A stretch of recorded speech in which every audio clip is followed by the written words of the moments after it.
Sir Topham Hatt's engines love their work. Gordon likes pulling the express. Thomas likes his branch line. And Percy likes taking the mail. But none of them likes being a middle engine. It's no fun being stuck in the middle. One morning, Percy was cheerfully collecting coal cars from the smelter yards, where Arry and Bert worked. They liked to play tricks on steam engines. Percy didn't want to fall for their tricks again. But before he knew it, he was stuck in the middle. "Oh, bother," chuffed Percy crossly. "Little green piggy in the middle," Arry teased. Percy's driver was cross.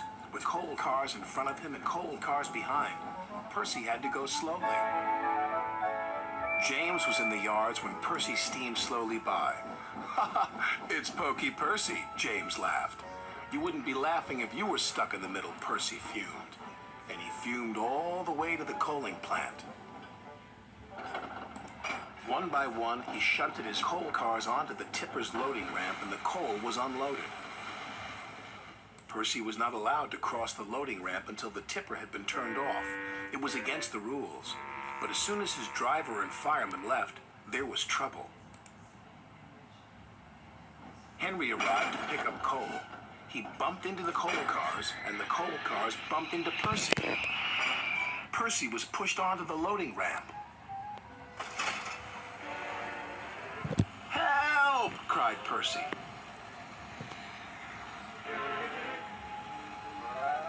Percy was hoisted up,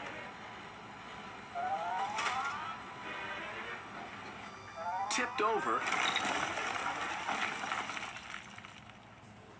and brought back down again. After Percy was lowered back onto the ground, the manager was very cross. "You have caused confusion and delay," he said. "I'll have to report this to Sir Topham Hatt." That night, Sir Topham Hatt spoke severely to Percy. "I'm very disappointed in you, Percy," he said. "You know it's against the rules to go on to the tipper's loading ramp." "Sorry, sir," Percy said sadly, "but it wasn't my fault. It's because those diesels made me a middle engine."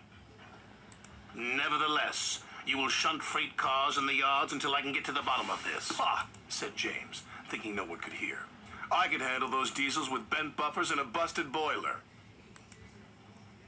"Then you will do Percy's run to the smelter," said Sir Topham Hatt. "Yes, sir," said James. The next day, James arrived at the smelter. He was determined not to be tricked by Arry and Bert. "Hello, James," oozed Arry. "Come to learn a thing or two from those who know?" "Just get my freight cars ready and stay out of my way," huffed James importantly. "Yes, sir," Bert chimed greasily. James cheerfully backed up to his freight cars. He was certain he had fooled Arry and Bert, but he was wrong. "Little red piggy in the middle," chortled Arry. "Just like Percy," jeered Bert. "I am not like Percy," huffed James. "I'm not a middle engine, and I'm not moving." And he didn't.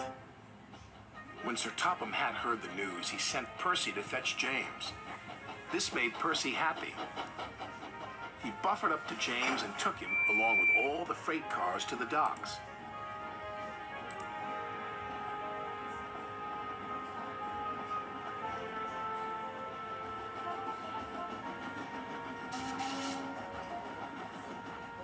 "Right on time," said the manager. "But what is that big red engine doing in the middle?" "Learning," Percy replied. "Learning what?"